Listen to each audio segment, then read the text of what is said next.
soon as I separate my thumbs, I'm using muscles on each hand to pull out. And if I do that, I'm going to get it off center.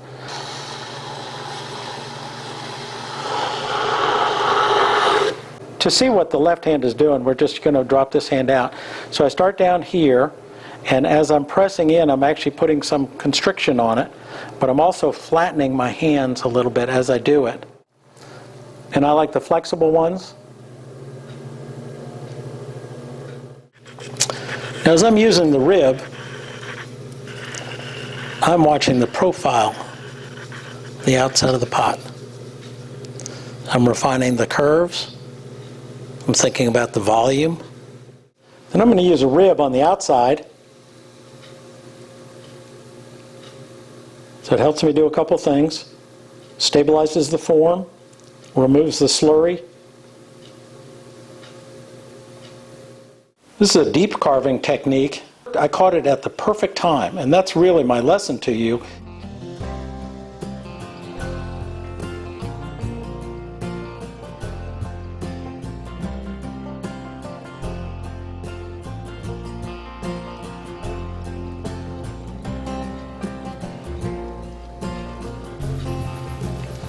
And what I'm asking the clay to do is to stretch here. So it will do this during its plastic state. It won't do it when it gets too dry. You can see how thin the clay is getting up on the shoulder area. Find the pot that is inside that thing that you started. It really is usually a lovely pot in there, and trimming away the excess clay to get there is a perfect thing to do. So I'm going to tell you something about the tools.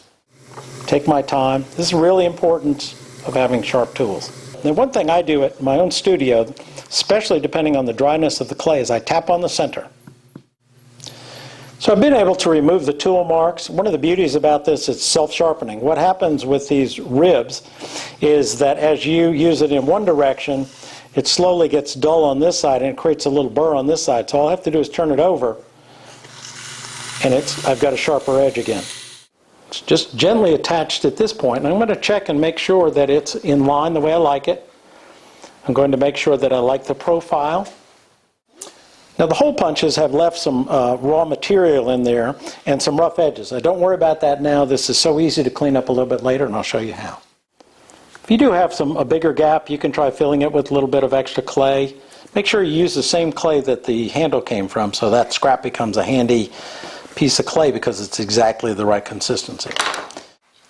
So I've made this little rim here. I've also removed a little off the side, so it's time to fit it again and see how we're sitting.